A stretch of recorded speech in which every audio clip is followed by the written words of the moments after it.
Let me tell you one thing. I asked you a little grace today. I was not supposed to be here. Because there is a man whose name is Rodolfo Bonifacio. This is my dad. You don't have to take notes. Please.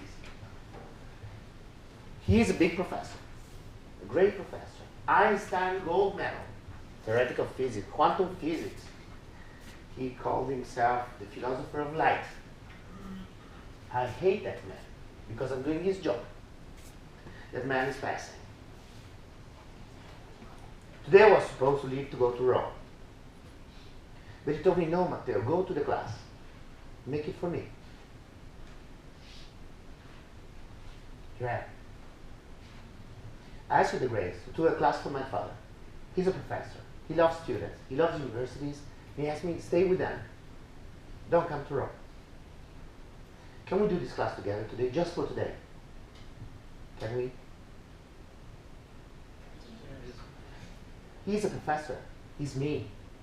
He's talking to you. I'm talking to you. You talk to me. I will pass your video to him. I want to bring him back to a class. I'm sorry to put something personal into this, but I want to tell you the story about my daddy. When he was going to the class, he was always talking about my personal businesses. When I was a kid, he was saying, oh, you know, but I'm getting crazy with Matteo, that Matteo's, you know, going out with girls, or, you know, whatever it is. He was sharing. And since I was going to observe him every time, I said, why, Dad, are you talking about my stuff? But then other people came to know me in a sense, and he gave me this feeling of what does it mean to say in a class with students. So in a sense, I'm doing the same mistake that he did. I'm sharing something personal with you. And I'm sure that you will give me the grace to understand that it has a meaning. The meaning of legacy. What is the legacy? That the last year we did a book, which will be the chapter that you're going to study and improve. And this is being delivered by your colleagues. This is passed on to you. You will pass on to the next year. You will increase some knowledge for the others. Knowledge is a public resource. So I would like to start, you know, to think about a little bit of legacy. So that man, can I talk about that man? Is it okay? Check it. Look, Rodolfo Bonifacio. He's doing papers on free electron lasers. I mean, more engineer than you. I mean, wow. Quantum physics, quantum computing. He wasn't a candidate to the Nobel Prize. You know what is his mistake? Why he didn't win the Nobel Prize? He did a lot of theory, not enough practice. You know that to win a Nobel Prize, you need to do theory and practice. He did good theory, not enough practice. That's why we do a lot of practice here. At least I can win a Nobel Prize. I'm serious.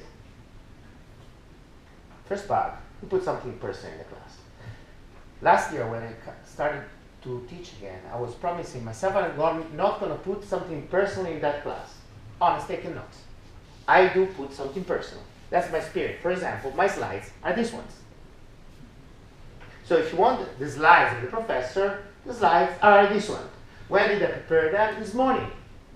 Why? Because I wait the last minute. Because I need to have some inspiration to what to tell you new. Because, do you know Paganini does not repeat? If I just think to use the same slides another time, I just get like heart attack. How can I show you 5 bullet points and I say, they are wrong. They're not the same. I cannot. Now, be safe. Just want to give you good news. You have a book chapter to read. It's there. It's done. You can read it. You can do your exam. So nobody's going to chase you with our big speeches in this class. But can I make you a real question? If the book chapter is there, does it make sense that we are here? I mean, if I have the slides, I have the videos, I have the book chapter, you have your time and your things, why do we come here? Why? You have a book chapter. Open it. It's there. It will be part of your exam. Book chapter number 1, Introduction to Innovation. Book chapter number 2, Innovation and Environment, and so on and so forth. You have all the battles, you can read them from the past. Why do we come to this class? To waste our time? To make me happy? I could have gone to Rome. Why do we come here? Please, say to my dad, why do we come here? To have some experience. I mean, it's not so much about the outcome. It's much more about the process. I want to quote Buddha, who said, there is no road to happiness. Happiness is the road. The road. That's the second big lecture that gave me my father. Now I want to tell you this story. My father one day was doing exams. You know, old style. So big table, the students are, the witnesses, you know, a catedrátic, quantum physics. Let's say you are the student. No, it was a lady. So you are the student. So he was making you show me the equation of Heisenberg with a coefficient or whatsoever. I was there. And this lady went just panic. What do we do? And he was the catedrátic. Think about the catedrátic. I mean, with the assistants, you know, like me, Lorenzo, Giulia, Milena, Galena, all of you looking at you. And you are there with a piece of paper demonstrating me the fundamental equation of Heisenberg. Given a coefficient beta equal to whatever. And you go panic. He told her, dear miss, you have few ideas, but confused. She was starting to cry. Think about it. This poor lady said, what? Few ideas and confused. And he told her, why don't you go to have a coffee and a cigarette? You relax. You already know your question. If you copy it, I don't care. Come back and tell me nice. Take your time. There is a cafeteria. You can spend some time over there. You come back. You already know your question. So you just make it good. Isn't it cool? You know your question. Your exam will be already done the day that we finish this class. I mean, the very day we finish this class, I bet, because we did, your exam is done. Because your exam is the process, is what we go through. What he told me that time was a beautiful message. At the end, what I want from you is not the content, it's that you engage in the process. Tell it nice. Tell it good. Show me that you want it. Show me that you understood it. Show me that you disagree with it. But show me something. Don't come to repeat me what is already written in that book. Otherwise, it's an exercise of memory. But then you don't need to go to university. Go somewhere else. Was he wrong? No. Well, I mean, do you want here to know the formula with, all just formulas? You know how many formulas I can show you about macroeconomic theory? What is GDP? You want to know what is GDP? Do you want to know what is GDP? No. It's boring. It's just boring. You have all the time. When you go home, you go to the toilet, you have your coffee, you have a cigarette, you can study GDP as much as you want. But here we do the process. You want the content, take the chapters, take the articles, take the videos. I've been publishing 80 papers, from artificial intelligence to social science, to give you content, this balance problem. But I don't want to. I just feel an allergy in the morning. And sorry about that. So, the way you're going to go is the way of my father. We're going to do the process here. The content you do at home. That process is worth your exam. In simple terms, simple equation. You're going to get your grade the day we finish the exam. And this is my promise. The day we do the last lecture, you have your 30 or 28 or 27, and we'll be fair. Because nobody ever complained. You don't have to come to the room and check box. Isn't it a cool proposal? Cool. Do you want to do the exam? Come and say, so given the curve of Mr. Smith and Jonathan whatsoever, position the coefficient alpha and beta to show me the macroeconomic equilibrium. You want to do that? No. Just to correct it. Lorenzo, can you read it for me? I'm making an example. Last year, I gave the same exam 5 times to those that didn't want to attend. You know what? They always didn't do it. 5 times, the same. I didn't even change the order of the questions. No, you can check it out. Go on Essay download the exam. Question 1. No, Jean Mark said whatsoever. Can you comment? Say that. Can you comment? Can you check box? The same exam 5 times in 1 year. I mean, the first time I give you and you miss it, it's fine. Second time I say, I will not study that stuff because you're gonna change. Then I put it a second time. I say, he put a second time. So the third time he thinks that it will be the second, so I change it again, and it still was the third. At the fourth, I still understand. At the fifth time, you're guilty, guys. I mean, it's a correlation 1-to-1. You can learn the sequence of answers like A, C, B, B, A, D, E. Like this. I never change it. The last exam, I didn't even read it. Just mistaken. Why? Because you didn't give. So, if you don't need, I don't give. Let's enjoy. Look, my father told me some other stuff. So, watch out. The start of the process, I understand that now is not so clear-cut. But it will be clear-cut along the process.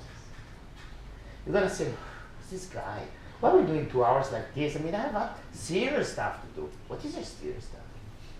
I got to study the bulb of the lamp, how the toilet works. I mean, how to engineer a bridge. It's fine. Because if the bridge doesn't hold, we don't cross the bridge. But you need to make it nice. Like the bridge in Venice. That is very beautiful. You must do it good. He will try to do it the rest. As we said yesterday. In yesterday's battle, if you notice, when you were scoring winners and losers yourself with your questions, you were looking at how good it is. How's it? Is it? Were you looking at the source code yesterday? What were you looking at? Given the 2 teams. I tell you what I really believe about yesterday. As I said before in the EIT preparation meeting, the team of Steve Jobs did a great video, but no full presentation. The team of Bill Gates did a no full presentation and a good engineering of the pitch.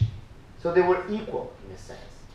And they both displayed, first, their psychological problems. I mean, Steve Jobs was like, I'm a super artist. Bill Gates, I'm a super engineer. But forgive me because I made too much money. I would like to do the same thing. And the second, do you notice that you were angry at Steve Jobs in China yesterday?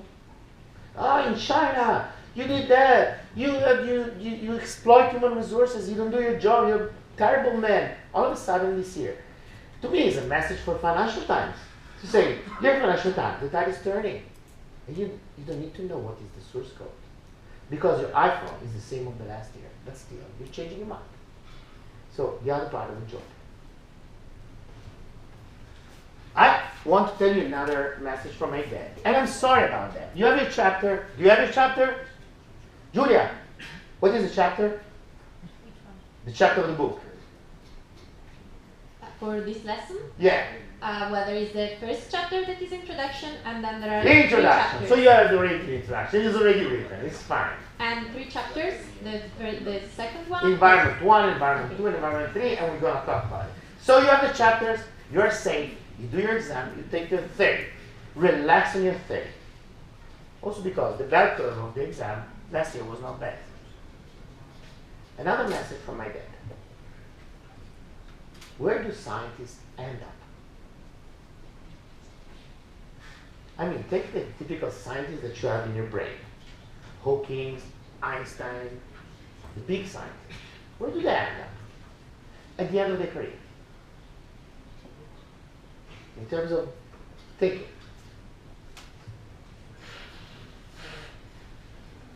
The big technologists, the big engineers, the big entrepreneurs, where do they end up?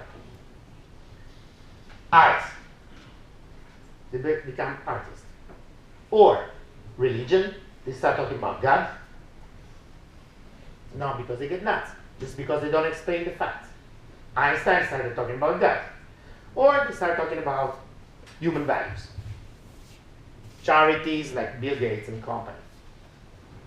It's interesting that those big people that you look at, they always end up in those three things. They never end up in technology. They end up in arts, they end up in religion, and they end up in human values. Do you disagree? Do you disagree? I'm curious. Where do the scientists end up? Where do the big engineers end up? When you start studying all, the technical stuff that you study, where do they end up? Somewhere else. Tell me wrong. Tell me a big scientist that did not end up in one of those three things. Tell me. I really disagree. At the end of the day, in your medical account, what did you look at? Again, art, aesthetics, and social things. So it's again the rest. Now, in my PowerPoint, you like my PowerPoint? Am I bothering you? Yeah, I'm wasting my time with you today, huh? So here's mine.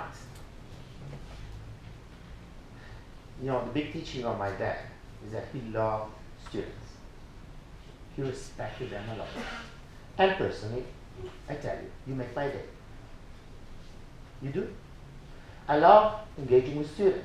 Why a professor wants to talk to students? Why?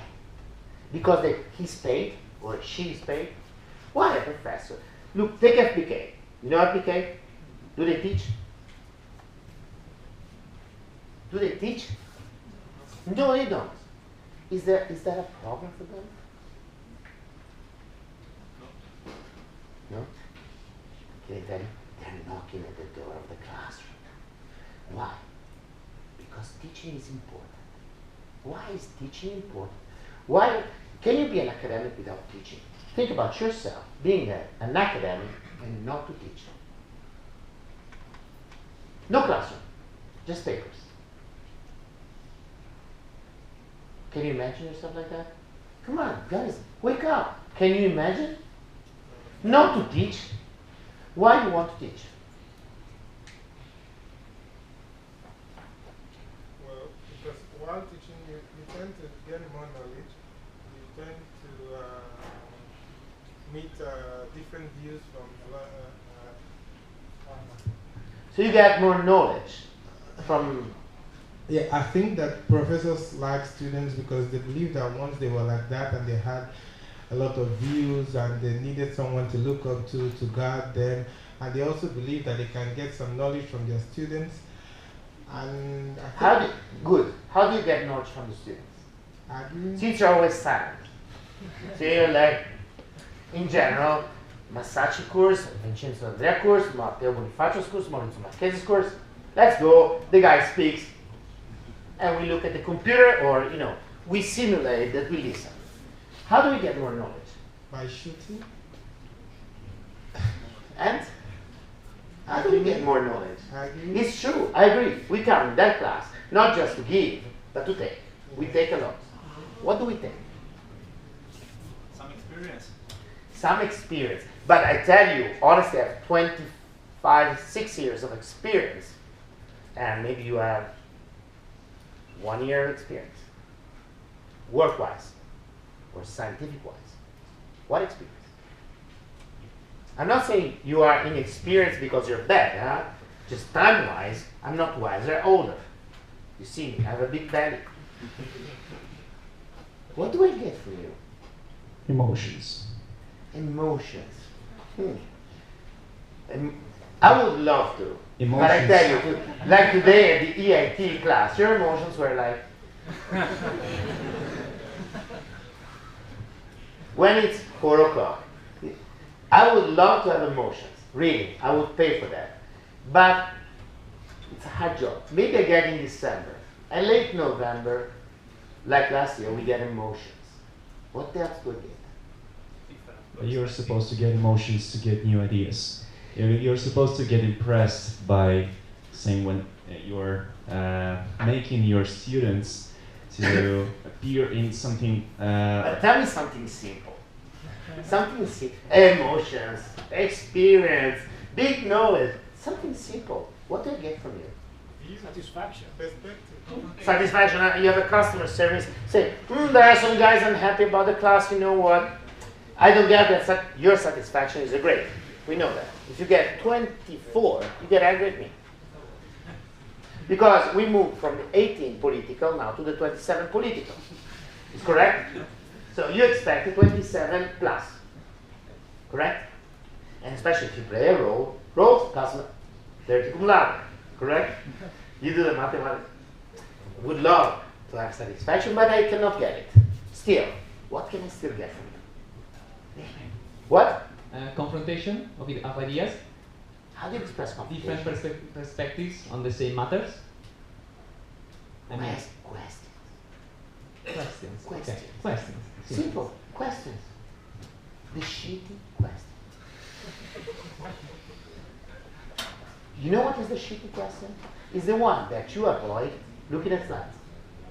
If I want, listen. If I want to avoid the shitty question, you know what I do? So bullet one is so the theory of the 2021, and then the curve, and and I don't look at you. You don't make me the question. I go home safe. You go home safe and bored. All of us, we're bored. No big question. The question makes the knowledge. Matteo, what the hell is this? Or I don't understand that. I would like to know more about this. Can I do this in that way? That question triggers your thinking. You know how many times I meet my colleagues, the one that teach to you, and told me, you know what, in the class I had this question, but I answered. But when I went home, I was thinking, what was the answer? What was the answer? I mean, the guy made me a question. It was so naive, and I didn't. I just, of course, well, according to the theory of whoever and Jonathan and whatsoever, that's the answer. And I say, go home, and you just go home, and I hope that you find an answer in the night for the next class, because otherwise, if somebody makes you that question, then I'm scared. You're scared. You're scared to speak. Don't you think I'm scared to talk to you? You think that Lorenzo and Giulia are not scared to talk to you? They're just new entries in the university. Would you be scared? Are you scared when I say speak? Of course you are, because I look at you. And that's enough. Look at the people. Make the question. If you dare to ask, then it's my turn to answer, because it's my job. And if I cannot answer, say, sorry guys, I have to think about it. Questions. That's why I chase you with the questions. I don't ask you to make questions, neither to prove me that I'm not good enough. It's not an identity issue. Neither to confirm that I'm good enough. It's not an identity issue. It's just make a question. I didn't get it, or I did get it. I would add something. Talk. What is the problem? How can I know what I think if I don't know? If I don't see what I say? That's magic. You get it? Here, you gotta talk. And I'm sorry, I'm gonna bother you about talking, and your performance will depend about you talking. That good guy who was my dad, that I hate, because I'm making his job, he was always talking to students. Always. He's never wasted time. The problem is that we think that professors are the one that are teaching you, and you are the one that have to do the exam. You know what? I'm not sure who is the bad guy here, because the professor is boring, but you guys are not so funny. Can I tell you? I mean, it's not such an enjoyable 2 hours to see you there sitting like, what's new next? It's not a good job, because it's like being, like in the meat market, I mean, what do I do here? I just have to pitch you. So you gotta engage, you gotta do your battles. Why? Because otherwise we get bored. Do you want to live a boring life? No. So you have your chapter, don't make it boring here.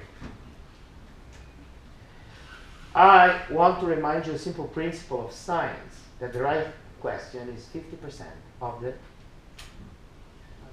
solution. The right question. Do the right question.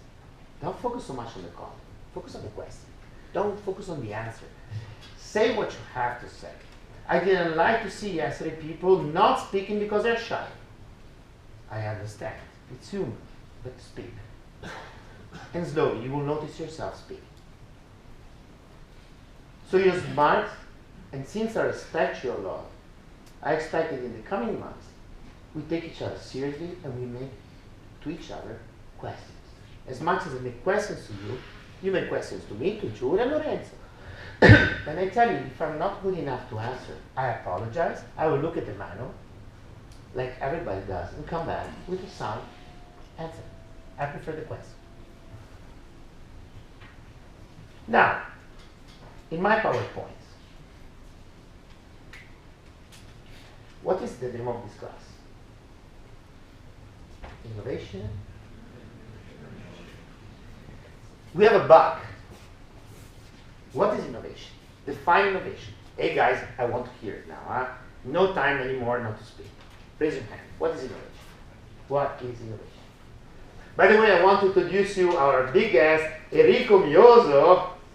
Hello. It's the third year in a row that he makes the class. I will show you in a video. The great Enrico in the sky. I came because of you. What is innovation? Thinking out of the box. Thinking out of the box. I have a good exercise about that. You know that. You know the exercise. I'm going to show you. I'm leaking an equation here. Huh? So you have a task. Solve this one.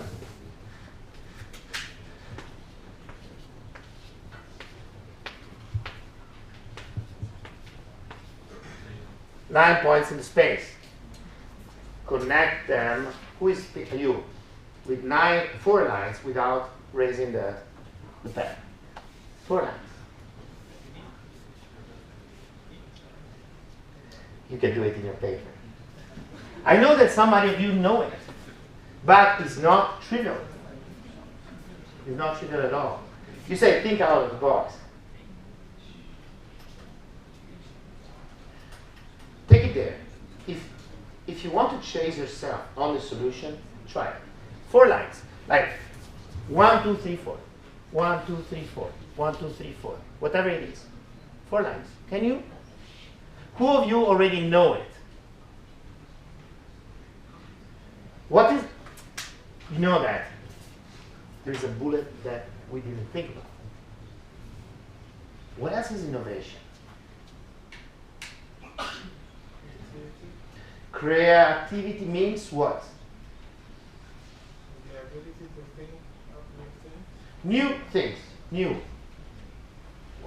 Can I get it like this? You mind? New things.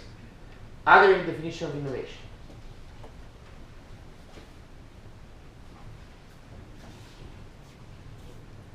Maybe find new points. New points of view. New things, new points. New. Other points of view. Other. So if I shoot at the chicken, it's a different point of view. It's a different. It's fine. So different or new. Other. Ideas. Which ideas? An idea? So I go out and I pee in the corner. Is an idea? Sorry about that. Is an idea? It is an idea. Is it an innovation? Improve these things. Improve? What does it mean improve? Is it different? Yes, not necessarily. Make Something better. better. New better. Hey guys, you know I hope what is semantics here. New, better. New, better. Can you define innovation without using the word new or newness or betterness? Can you? Something different? So, let's make it like this. The Zyklon B, sorry about this, you gotta get it. The Zyklon B, you know what it is? Was the gas used to kill Jews in the concentration camps. Is it something different? Is it different from previous instruments? Is it different from previous instruments of killing? The Zyklon B. Is it different? Well, if you look at it, it was different. It was different. It was different. Now, let's make another example. You know what is a parrot? A parrot. Parrot. Yes. What is a parrot? A bird. But a parrot is also, I'll show you. Something like this. It's colored. It's small. It's nice. It's little. Something that attracts the attention of children, kids. You take them and they explode. Explode. You kill the hand, you kill the worker. You kill the worker, you kill a life. Is it different? Is it different? Sorry, I'm not cynical. Don't get me wrong. I'm a humanitarian guy. I believe in peace and I believe in a lot of good things. I'm a peaceful man. However, when we talk about innovation, we have two bugs. Two.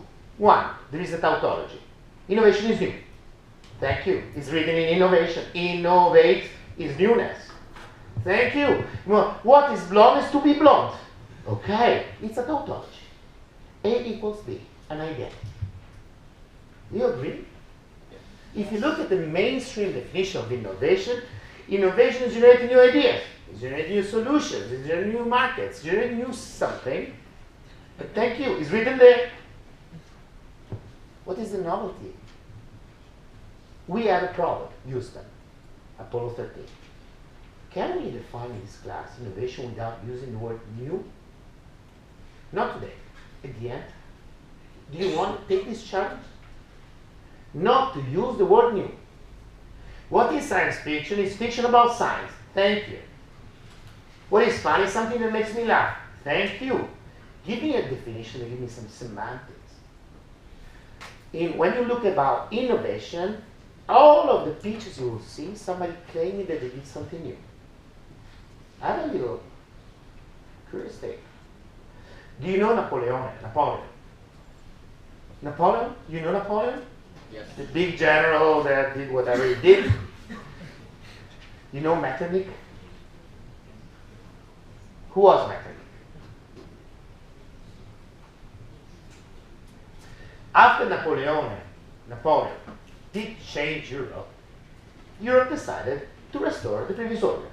The Congress of Vienna of 1815. So Napoleon changed Europe. I don't say it was good or bad. Liberté, égalité, fraternité, magnanimité. He did change Europe. And the Congress of Vienna decided to restore Europe. So just put back the states the way they were. Is it an innovation? What? Restoration. Restoration.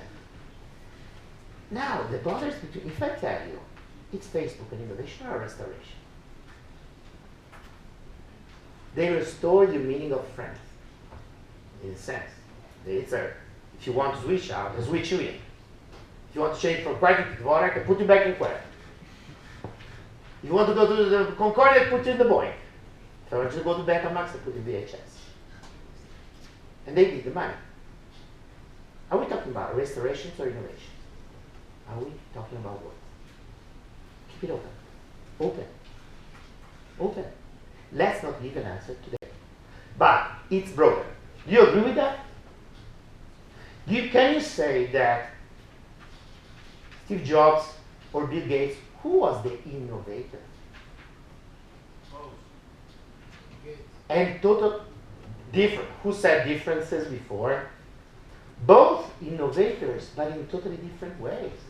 And one did an innovation that sounds like think out of the box, be aesthetical, put pictures, multimedia, closed box, no way end to end, no way to be interoperable.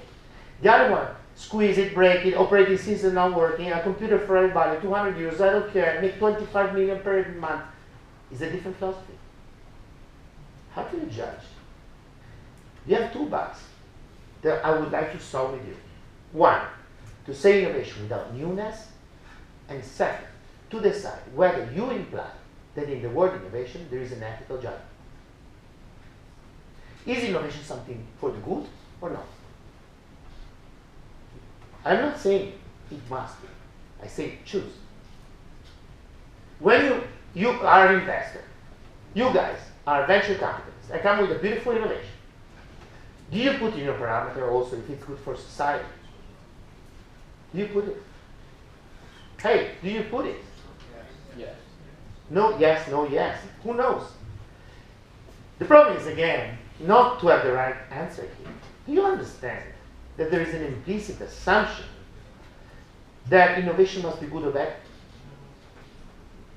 Somebody say, oh, an innovation is the one that helps the world. Good. Somebody say, look, at the end, the parrot is an innovation. Didn't help the world, but it's technically innovative and makes a lot of money. If you put a parameter, the money you make, and the diffusion of what you do, you are saying, let's distinguish ethical judgment from innovation. It's fine. I don't say you're bad. You say, you know what? If you ask me what is an innovation, here are they. For example, let's forget the parrot, but a beautiful military aircraft. Is it an innovation? How did we invent supersonic flights? Through war. Second World War. How did we invent the radars? The radar, the one that you use to detect who is arriving. When did we invent it? When did we invent internet security? The cell phone. Internet security. When did we invent internet security? The one that made the internet possible. Haifa Valley, Israel, during the Gulf War. How do we invent nuclear energy? Manhattan experiments. So, we have two bugs about innovation here. One is to avoid the word newness, because it's a tautology, it doesn't give me any meaning. And the second, how to discern and decide where do you put your heart in terms of ethics. Facebook is good, Facebook is bad. Steve Jobs is nice, is not. Nuclear energy is good or bad, electrical cars are good or bad. You have to decide whether for you innovation is ethical or not. Somebody could say, you know what, for me innovation is just innovation. A new technology that has an impact in society. And I don't care about its social meaning, because ethics is very much judged from yourself. Huh? There is not a worldwide committee on ethics. Or you say, innovations are those that do have an ethical stand. Do you agree with me that if you look at any website about innovation, there is always implicitly the newness and the ethical judgment? Or not? Do you ever find somebody saying, well, case studies of innovation, like in my syllabus, Concorde, supersonic, Zyklon B, parrots killing kids, and this. Say, what is this guy saying me? If you find in your syllabus one of the battles is about parrots, or is about Zyklon B, you will say, what is this? Would you? Would you? Question, how many of you believe that innovation must be ethical? No blame, huh? Just, I would like to see how many think innovation is something good for some value system. how many of you believe that innovation doesn't need to be good or bad for society? Let's see. Interesting. I don't take a position on that. But you understand it's a big question. Because you can hardly find case studies at university about Zigombi. You'll find case studies about Google. Thank you.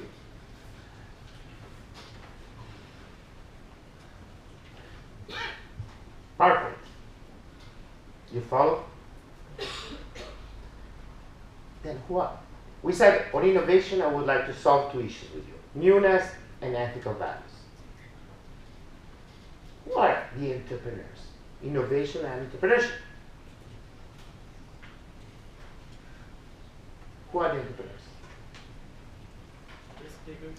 What? Risk takers. Risk takers. And what is their relationship with innovation? That you don't know for sure whether it's going to work or not. But is an entrepreneur an innovator or not? Not necessarily. So you are entrepreneurs that are not innovators. Maybe. Other ideas about who is an entrepreneur? Someone that sees the necessity and make it to work. Is it related to innovation? Not necessarily. Not necessarily. 1 and 2. So innovation, entrepreneurship. Interesting. Thank you. Other guesses about what is an entrepreneur? Steve Jobs, Bill Gates, please. Someone who finances Innovation. Innovation. So, for you, the entrepreneur is the one that finances innovation. So you connect the two. Yeah. Entrepreneurs and innovators are connected. Not really in the same person, but maybe the entrepreneur is who, finances the innovators. contributes anyway. So the entrepreneur creates the kind of context where innovators can Yeah, do their job. exactly. Is the entrepreneur doing Melinda in Trento an innovator? Melinda is the apples. Yeah, but not all the entrepreneurs are going to finance for innovation. So again, you're telling me the entrepreneurs can finance it, but Yeah. also me, I can finance innovation. I'm not an entrepreneur, but with the pre-incubation, I give money to students to make their projects. I do it. I am financing now 3 teams with 5,000 euros each to do the project. Am I an entrepreneur? What defines an entrepreneur then? Is the one that supports innovation or is totally detached from innovation? Or totally, I mean, not necessarily related to innovation. What? Again, let's put it like this. As much as there is a kind of tautology, newness and innovation, there is this idea that entrepreneurs are somehow related to innovation. There is this idea, startupping, creating new companies, new businesses, new markets. I just would like to find out the result of this question in the next months. There is not such a clear path.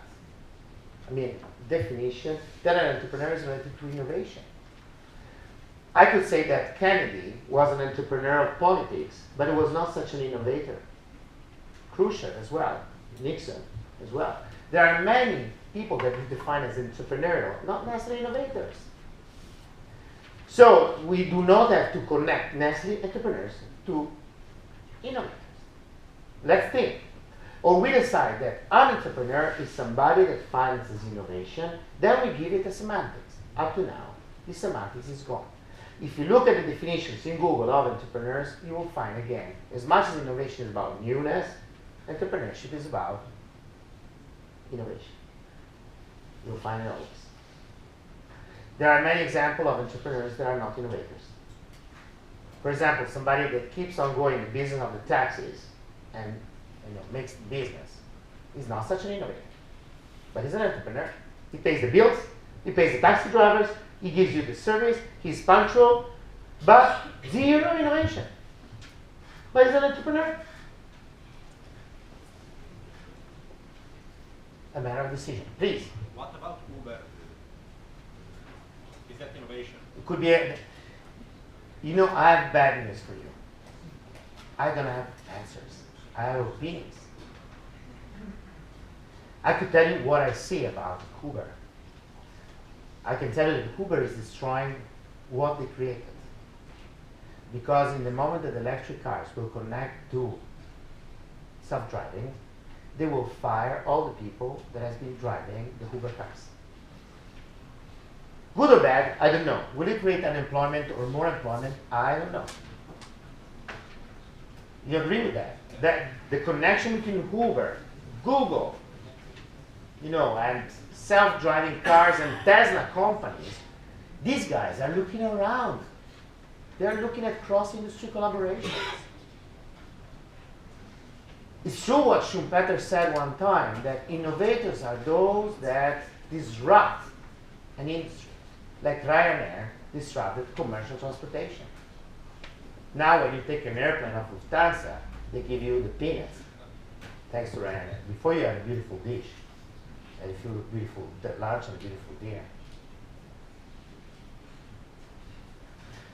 So to conclude this, what time is it?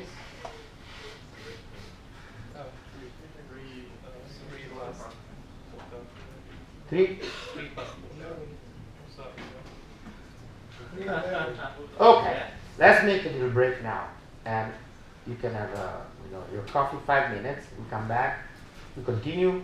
But the first thing I want to tell you, let's start questioning what innovation entrepreneurship is.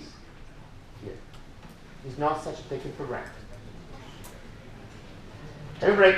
Hey, the 5 minutes is passed.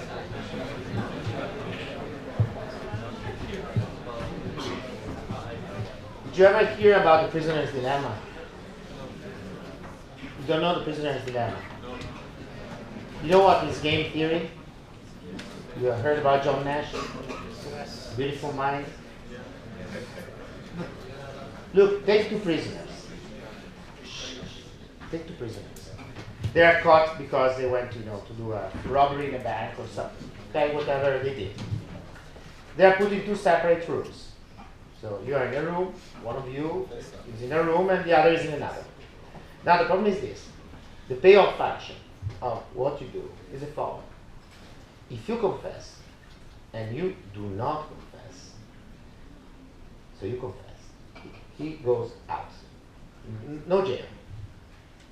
If he confesses and you do not confess, you go out, he goes in jail. If you both confess, you do a bit of jail to 2 months of jail or 6 months. If you both attack the other, then you all just stay in jail if you don't collaborate. Now, what do you think that the people are doing when they go in the room? What do they do? Do you confess or you don't? You know that if you both do not confess, you go out. If you both do not confess, or you do a little thing. If you do not, what do you do? It's difficult because most times the police play on them and they say the other one just told us that. He told me that you did it, so you better say it. So you both confess and you both go in jail. Mostly when you cooperate, they give you short time, they cut you some deal, kind of maybe shorter years or all of that. Yeah, so usually they play on them and most times they give into it. Now, I want to tell you this. John Nash was a hero, was a Nobel Prize. Great guy. He said, Adam Smith taught us that it's better to follow up on our individual utility. I play for me, you play for you. That was Adam Smith. Adam Smith. John Nash said, I studied economics, so it's my field of science. Said, watch out. If I incorporate in my utility function yours, we play better. I mean, if I play for you and you play for me, the global outcome is higher than the sum of the individual outcome. So if you play for yourself and I play for me, we get this. But if we both play for each other, we get the best. He inspired auction, politics, a lot of things. Got a Nobel Prize about it. Get the logic. This. What about complexity? Wait a second. Complexity is a kind of a buzzword that we have to do another course. Okay. So you already have a problem with innovation. Okay. And then complexity are systems with emerging properties. And we can talk about it. Okay? But it's about autonomy, artificial intelligence. There's a lot to talk about. But let's go back to the job match. It's micro. It's you. What is the meaning of his message? This guy was great. He inspired, for example, the social democracies of Europe, saying if we all play for the other, we do better than doing each other the work. Simple. It's not, I mean, he did equations and stories, but at the end the message was that. Why do I tell you this? You're working in teams. What is free riding? Free riding is when you let someone do all the job. Is when I confess, and I'm hoping that the guy does not confess. So I work in a team. The guy will do the job. So he will soldier on, say to the policeman, we didn't. And I say, no, we did. He's a jerk, not me. He goes to jail, I go out. You will face constantly a problem of free riding here. Already have some flavors on the critical minds. Some is doing the job, some is not. In your battles, some is doing the job, some is not. The problem is that if your grade is a global grade, 10, 8, this time I give you 10 and 10. Next time will not be 10 and 10. Okay? Just be clear. The problem is that somebody did not do the job. And I'm not stupid. I see it. I see who does the job. But the problem is that you see who does not do the job. When you do the next battle, which is about electric cars, somebody will answer to WhatsApp, somebody will not. Somebody will look for material, somebody will not. Now you do the battle, maybe you don't win, and you'll be angry at the person, him or she, that didn't do the job. Correct? Say, guys, sorry for you, 6. And you say, come on, I've been working 2 weeks. And you know that somebody did not do the job. That's free riding. Is going on the bus, not paying the ticket.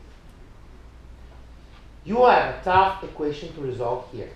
Free riding. I'm going to push for teamwork a lot. It turned out last year that individual payoff did function. But you have to make explicit your conflict. When there is a conflict in your teams, sort it out. Or you come to me. But you come to me as a last resort. Saying, this guy is not working.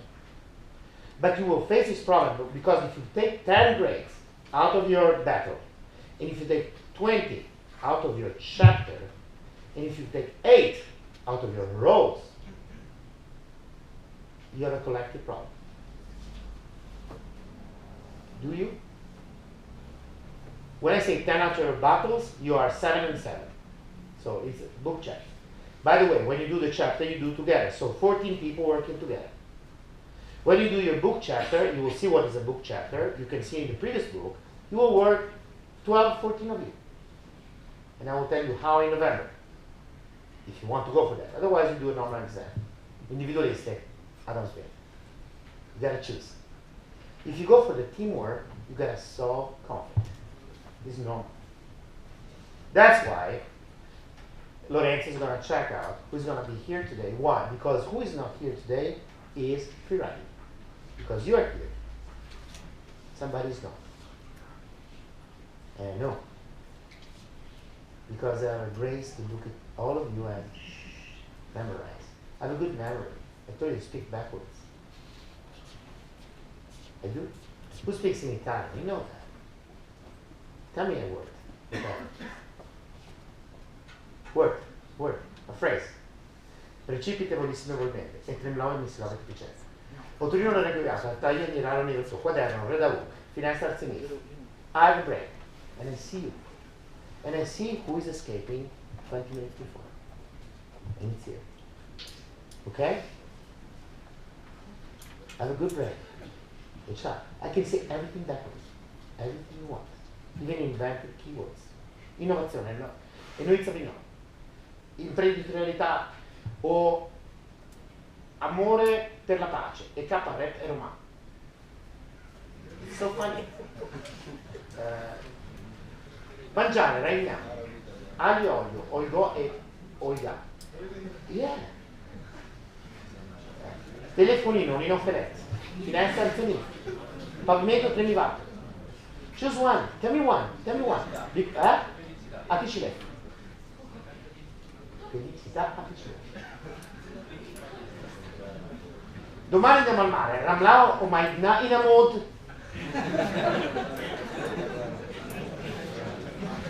Ciao, come stai? Yazemoko e E torna Ub. Buonanotte. Torna Ub. I tell you before you finish.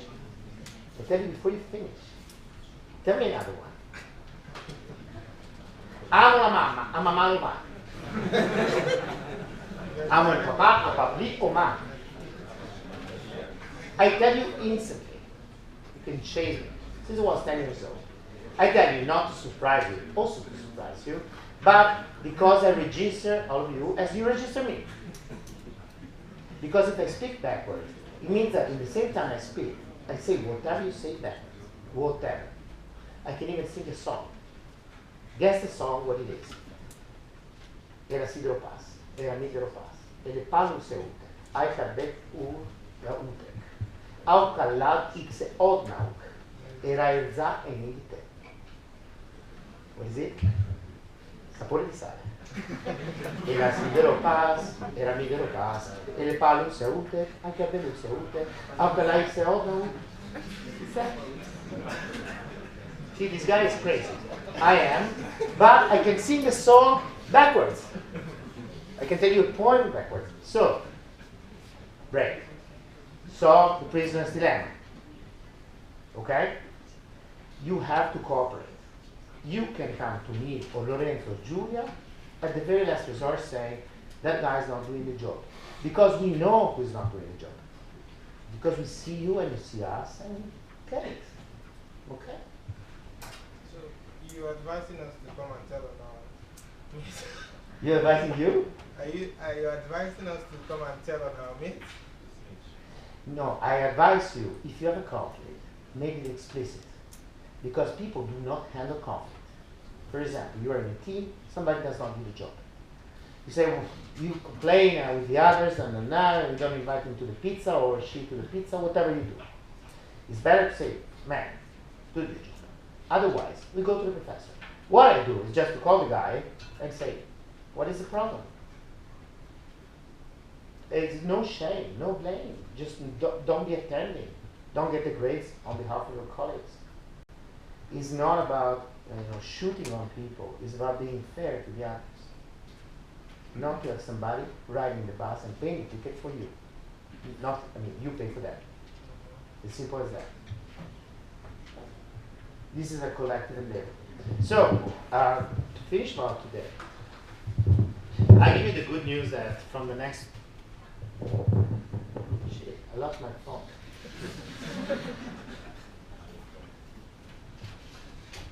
It's an iPhone. I lost my phone. Listen. It's just, what time is it? Just because I have to go to Paris then. What? 15:40. So we have 20 minutes. Okay, let's finish nicely. From the next lecture, Lorenzo and Giulia will give you a lot of content. Bullet points and theories, and I will be here as well. But let me finish my way because of my dad, I will give him the video of today, if you give me this way. Can I disclose the video of today? Yes. You might. Just my dad, he's in a hospital, so he wants to see the class talking about him. Now, I tell you this interesting story, written again by Carville, is a great cognitive scientist, who said the following real story. There is a group of alchemists that get lost in the Austrian mountains. They get lost. It's a winter time. So they just get lost. From the base camp, the chief sent expeditions to find them. But They don't find these people. They search 1 day, 2 days, 3 days, 1 week, 2 weeks, 3 weeks. After 3, 4 weeks, they give it up. The guys are gone. Winter, it's cold, no way. Now it happens that after 6 weeks, these alpinists come to the base camp. They come back. Cold, with the snow on their face. And the chief says, how did you find your way back? And they look at him and say, it's a real story. We had a map. They said, can I see your map? And they showed the map. It was the map of the Pyrenees, not of the Alps. It was another map. What does it tell you? What does the story tell? What if I tell you the map is not the territory? What is the relationship between a map and the territory? The map of Trento and the territory of Trento. The map of, where are you from? Yeah.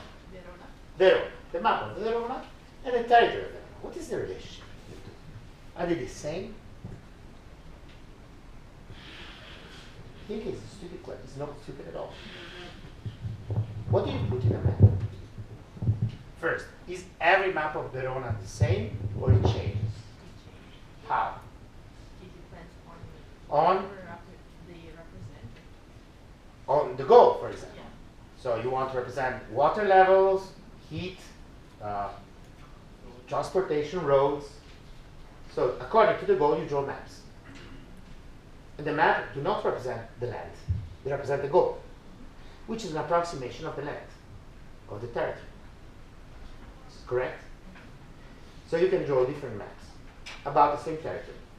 In your university, we tell you maps, not territories. We are not giving you the ontology, the reality. We give you a representation according to a goal. So when we do lectures about what is the environment, what is a goal, what is a decision, what is innovation, we do not tell you what is it. What is our interpretation, our semantics, not the ontology. Do you get this? People go to a class and tend to think, oh, do they have the ontology of software programming? The ontology, the reality of it. You have a representation. You have an interpretation, a semantics, an epistemology.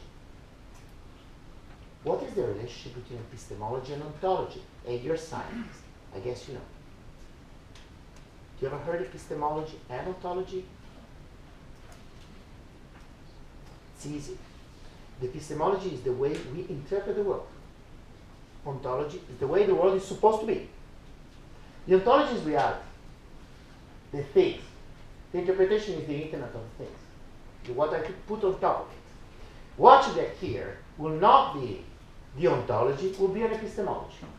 A representation of the world, according to our goals. We talk about innovation and entrepreneurship.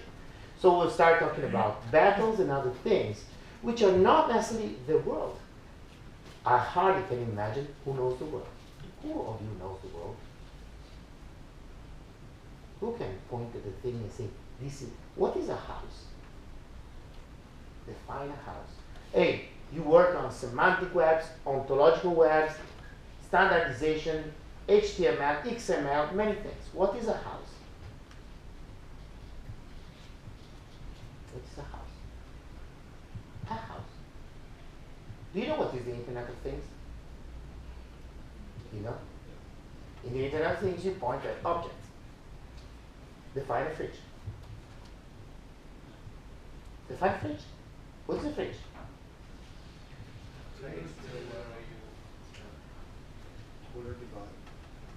Cool. So it could be the under my room, where is a fresh place, where I can put my salami is it cooling place?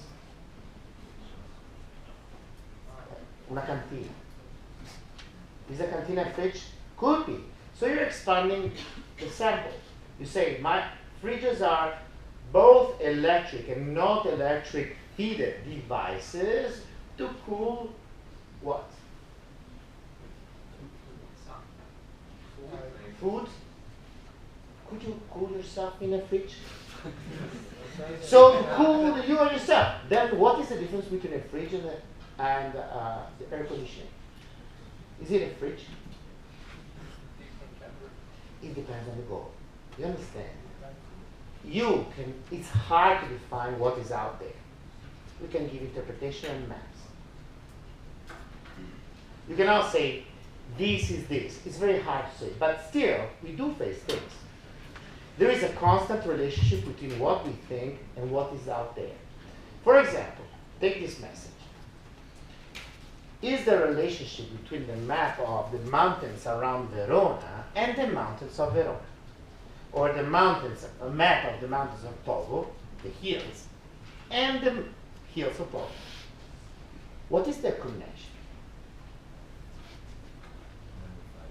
Now, I simplify it now. If I show you in the map a path, somewhere you can walk, and all of you see that path, how to go quicker from Povo 1 to Povo 2, or from here to where? We all walk that walk. If we all walk that walk, what happens to the grass? It goes down. You build a path. The more you build the path, the more you see it on the map. The more you see it on the map, the more you walk the path. And then maybe you build a road. So the land and the map do talk. Meaning that the interpretation we're going to produce over here do have an impact on reality. And reality does have an impact on our interpretation.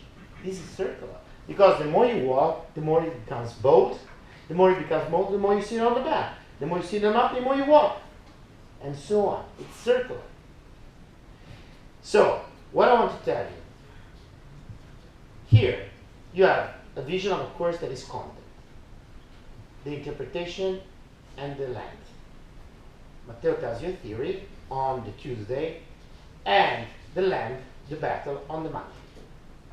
The battlefield is the practice, the land.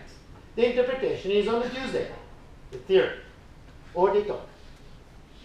You gotta make them talk. It's not, oh, I go to the battle on Monday and I go to the theory on Tuesday. I go to the Povo Hill on one day and I go to look at the map on the other. The map and the land, they talk. That's why those battles, you don't have to see them as disconnected from the concepts that you're going to be exposed to or read about, or the articles and papers. They talk to each other. Here, if you look at also the way we engage together, we try to do the same. What we're trying to do. When we talk about innovation, we say innovation is producing maps. Steve Jobs was producing a map about the world. Bill Gates another map. There is a world out there that more or less is made like computers, cables, and wires and whatsoever, and they've been communicating. And the way you create new maps, changing the landscapes, is an interesting metaphor about innovation. How maps create landscapes. How theories create worlds. How concepts do shape realities. I would like that in the coming months, we start trying to always have a communication channel between interpretations and battles. Concept, theory, and practice. The way we learn and what we know. Content and course. Going back to my dad, his very first teaching. At the end, we are all engaged in formulas, and you're going to get formulas, but we are also engaging in the process of life. You will read a beautiful paper from Jim March saying the following. At the end, life is about the process of living, and living is about giving meaning to life. The way you engage together here will give meaning to what you do. I don't see this class as giving you papers, because I tell you, do not attend. I will put all the papers on the website, and you check box the same exam, and you will miss it 5 times. Get it? Engage in the process. So, I apologize if I put it personal today, but I wanted to because my dad is there, and I wanted to deliver him something about you, and I'm very appreciative that you wanted to engage in this. The next battle will be about electric cars. We're going to meet next week for preparing it. And the battle on Monday will be about EIT and Excellence Universities. ERC is called. And we had a meeting today. And I hope it will be a good one. That's it. So, thank you.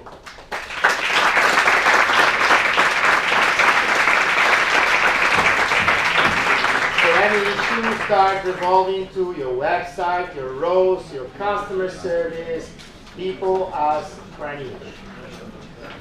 Thank you.